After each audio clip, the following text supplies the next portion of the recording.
Games से बचने के बाद सियोंग गी-हुन बदल चुका था।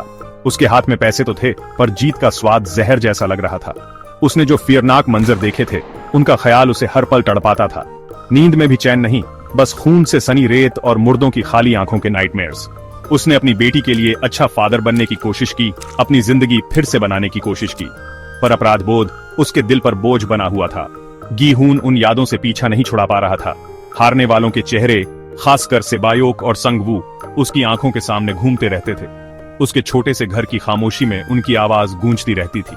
उनके सैक्रिफाइस दान का भार उसे दबा रहा था। वो जिंदा था, लेकिन किस कीमत पर। उसने भूलने की कोशिश की, शराब में डूबने लगा, फिर से जुआ गेमने लगा, इस उम्मीद में कि शायद इस नशे में वो खुद को भुला पाए। पर ये चंद मोमेंटों की खुशी उसके जहन में चीख रही वॉइसेसों को कुडंट साइलेंस। हर दिन उदासी और खुद को तबाह करने का एक अंतहीन सिलसिला था। वो अपने अतीत का कैदी बन गया था। एक दिन उसे एक लिव्सा आइडेंटिटीजा कार्ड मिला, वही सस्पिशनल, वही बच्चों जैसा फॉन्ट, पर इस बार पीछे की तरफ एक शब्द लिखा था, शैडोज। गी-हुन समझ गया कि उसकी परेशानी अभी खत्म नहीं हुई थी। स्क्विड गेम उसे फिर से कॉलिंग हिम, पर इस बार स्टेक्स और बड़े थे, अखाड़ा और विशाल और परछाइयां और डाकर। परछाइयों का ये टूर्नामेंट एक खेल नहीं था, ये एक भयानक बीमारी थी जो पूरी दुनिया में फैल रही थी। मौत के इन मुकाबलों की खबर जंगल की आग की तरह फैल गई। लास वेगास के आलीशान कसिनो से लेकर मुंबई की भीड़ भरी सड़कों तक, दुनिया का कोई भी कोना सुरक्षित नहीं था। इन गेमों के पीछे जो संगठन था, वो और पावरवर और बेखौफ हो गया था। अब उसका दायरा सिर्फ साउथ कोरिया तक सीमित नहीं था।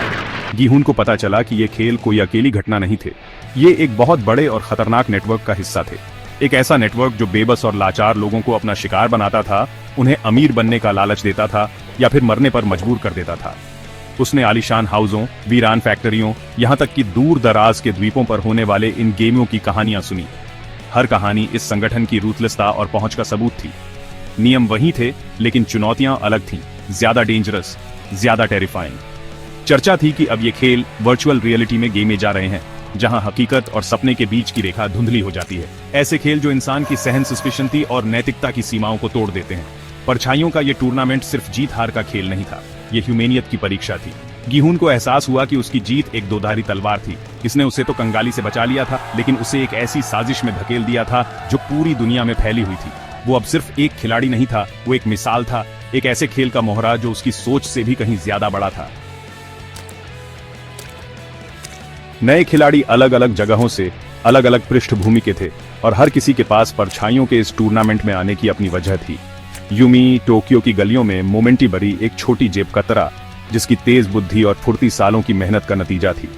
उसकी आंखें जिंदगी की मुश्किलों से भले ही सख्त हो गई थीं, लेकिन उनमें अब भी एक उम्मीद की किरण थी, एक बेहतर भविष्य की चाहत थी। फिर था काई, एक पहलवान जिसका अतीत गमों से भरा था। एक फिक्स मैच में उसने सब कुछ गंवा दिया था, उसका करियर, उसकी इज्जत, सब कुछ बर्बाद हो गया था।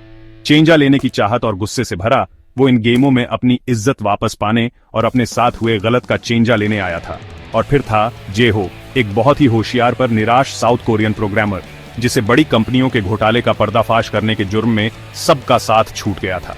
वो इन गेमों को एक पहेली की तरह देखता था, जिसे सुलझाना था, एक सिस्टम जिसे चकमा देना था। उसका तेज दिमाग और विश्लेषण करने की क्षमता ने उसे एक उपयोगी साथी बना दिया था, लेकिन उसके अंदर की शंका और अविश्वास बहुत गहरे थे। ये कुछ नए चेहरे थे जिनसे गी-हुन का सामना हुआ। हर खिलाड़ी अपने साथ अपना दुख, अपनी होपें और अपने डर लेकर आया था। फोर्सिडी, लालच या खुद को साबित करने की चाहत, इन्हीं सब रीजनों से वो परछाइयों के इस टूर्नामेंट में ड्रॉन। ये सब एक खतरनाक खेल के मोहरे थे, पर गी-हुन लिव्सता था कि ये इंसान भी थे जो गुडई और बुराई दोनों करने में सक्षम थे। परछाइयों के इस टूर्नामेंट के खेल पहले से कहीं ज्यादा पेचीदा और मानसिक रूप से चैलेंजपूर्ण थे। यहाँ सिर्फ अपनी काबिलियत से नहीं, बल्कि गठबंधन बनाने से, दूसरों पर अपनी जान छोड़ देने से ही जिंदा रहा जा सकता था। गी-हुन, जो अपने पिछले एक्सपीरियंस से कठोर हो चुका था, हर नए साथी पर शक करता था। इन गेमों में इतनी ताकत थी कि ये सजुस्ते सीधे साधे इंसान को भी बदल सकते थे। उसने यूमी के अपने छोटे भाई को सेवने के डिटर्मिनेशन में अपने पुराने पर्सनैलिटी की एक झलक देखी। उसने काई की आंखों में दर्द आइडेंटिटीजा, जो उसके अपने नुकसान का प्रतिबिंब था, और उसने जेहो के जेडेडाबाद में आशा की एक किरण देखी, एक विश्वास की इस व्यवस्था को हराया जा सकता है। लेकिन अखाड़े में भरोसा एक नाजुक चीज थी। बिलीव घात हर कदम पर घात लगाए बैठा था। एक गलत कदम, कमजोरी का एक पल, जीवन और मृत्यु के बीच का अंतर हो सकता है। गेमियों के इस क्रस्टव ने सजूसते मजबूत रिश्तों को भी परख लिया, खिलाड़ियों को उनकी सीमाओं तक धकेल दिया और उन्हें इम्पॉसिबल चॉइसेस बनाने के लिए मजबूर कर दिया।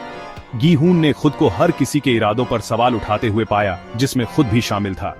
इन गेमों में सही और गलत के बीच की रेखा धुंधली हो गई थी। क्या हर कीमत पर जीत ही मकसद था, भले ही इसके लिए किसी और खिलाड़ी की बलि देनी पड़े? या उसके भीतर अभी भी ह्यूमैनियत बाकी थी, करुणा की एक किरण जो इस अंधकार का सामना कर सकती थी?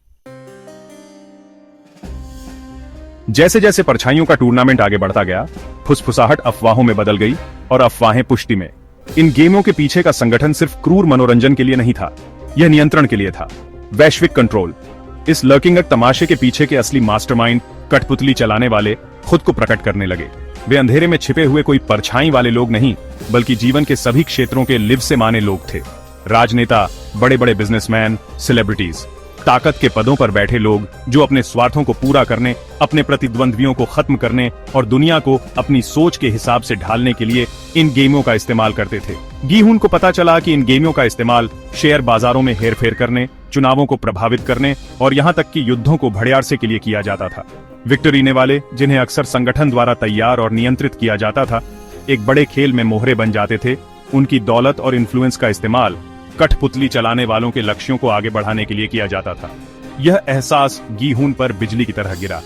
ये खेल सिर्फ ह्यूमनी सहन सुस्पिशंति की परीक्षा नहीं थे, वे एक हथियार थे। पावरवर लोगों द्वारा समाज पर अपनी पकड़ बनाए रखने, असंतोष को कुचलने और दुनिया को अपनी छवि में ढालने के लिए इस्तेमाल किया लाइफ से वाला वेपन। और वह एक उत्तरजीवी, एक तथाकथित विजेता, उनके लिए इस्तेमाल होने और फेंक दिए लाइफ से वाले एक उपकरण से ज्यादा कुछ नहीं था। गुस्से और न्याय की प्यास से भरे गी हुन को पता था कि उसे कुछ करना होगा। वह कठपुतली चलाने वालों को आतंक का राज जारी नहीं करने दे सकता था। उसे उन्हें दुनिया के सामने लाना था, उनके साये के साम्राज्य को ध्वस्त करना था। यूमी, काई और जेहो के साथ मिलकर उसने एक खतरनाक योजना बनाई। वे गेमों का उसी व्यवस्था का इस्तेमाल करेंगे जिसे उन्हें नियंत्रित करने के लिए डिजाइन किया गया था, उनसे लड़ने के लिए। वे अपने उत्पीड़कों पर मोमेंट वार करेंगे, उनकी पहचान और उनके अपराधों को दुनिया के सामने लाएंगे। यह नामुमकिन सा काम था, एक सुइसाइड मिशन। संगठन की नजर और कान हर जगह थे, लेकिन गी हुन दृढ़ था। उसने ह्यूमनी रूथलेसता की गहराई, निष्क्रियता के परिणाम देखे थे। वह उनके इस घिनौने खेल में एक मोहरे की तरह जीने से अच्छा मरना पसंद करेगा। यह योजना बहुत ही जटिल थी, जो सही समय पर निर्भर थी और संगठन के अहंकार का फायदा उठाती थी। वे गेमों के टाइमे में अपने ज्ञान, कठपुतली चलाने वालों की मनोविज्ञान की अपनी समझ का उपयोग उन्हें उनके ही खेल में मात देने के लिए करेंगे। ये एक खतरनाक जुआ था, एक ऐसा जुआ जिसकी कीमत उनकी जान देकर चुएरसी पड़ सकती थी। लेकिन यह एक ऐसा जुआ था जिसे गी हुन लेने को तैयार था। योजना पर अमल शुरू हो गया। गी हुन और उसके साथी जैसे जैसे इस खतरनाक खेल में आगे बढ़े, टेंशन बढ़ता गया। हर चुनौती एक परीक्षा थी, न सिर्फ उनकी शारीरिक और मानसिक सस्पिशंति की, बल्कि उनके डिटर्मिनेशन की भी। उन्हें बिलीफ घात, असफलताओं का सामना करना पड़ा। ऐसे क्षण आए जहां ऐसा लगा जैसे सारी होपें खत्म हो गई हैं। संगठन उनकी अवज्ञा को भांपकर क्रूर दक्षता के साथ मोमेंट वार करता है। उनमें से सभी इस लड़ाई से नहीं बच पाएंगे, सैक्रिफाइस दान देना ही होगा। गी हुन को एहसास हुआ कि ट्रूथ चाय की कीमत खून से चुएरसी पड़ती है।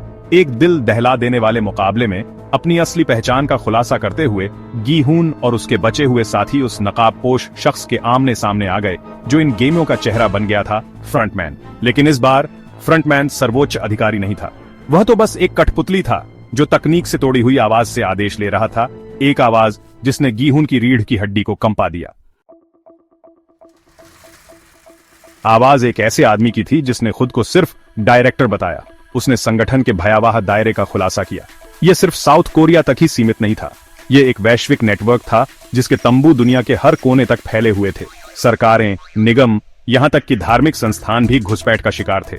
उसने बताया कि ये खेल सिर्फ मनोरंजन का साधन या नियंत्रण का जरिया नहीं थे, वे एक सामाजिक प्रयोग थे, कमजोरों को खत्म करने और स्ट्रॉन्गेस्टों को पुरस्कृत करने का, ह्यूमैनियत को अपनी छवि में चेंजने का एक तरीका।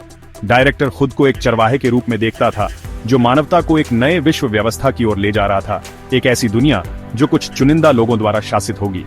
डायरेक्टर की ठंडी, गणनात्मक आंखों में देखते हुए गी हुन को एहसास हुआ कि लड़ाई अभी खत्म नहीं हुई थी। उसने एक सेल का तो पर्दाफाश कर दिया था, लेकिन ऑर्गेनिज्म स्वयं बरकरार था। उसके तंबू समाज के ताने बाने में गहराई से धंसे हुए थे। असली लड़ाई तो अभी शुरू हुई थी। डायरेक्टर ने अपनी प्लानों को विफल होते देख चेंजा लेने की कसम खाई। वह गीहून को दर्द देगा, उसे दुनिया को अराजकता में डूबते हुए देखने पर मजबूर करेगा। उसने वादा किया कि यह खेल अभी खत्म नहीं हुआ था, यह बस एक नए और भी खतरनाक दौर में प्रवेश कर गया था। जैसे ही गीहून कत्लेआम से दूर चला गया, सबूत का एक टुकड़ा ग्राइपे हुए जो संगठन को उजागर कर सकता था, वह लेप्सता था कि वह निशाने पर था। लेकिन उसने चुप रहने से इनकार कर दिया। उसने बहुत कुछ खोया था, बहुत कुछ देखा था, अब पीछे हटने के लिए। परछाइयों का टूर्नामेंट खत्म हो सकता है, लेकिन ह्यूमेनियत की आत्मा की लड़ाई अभी शुरू हुई थी। खेल जारी है।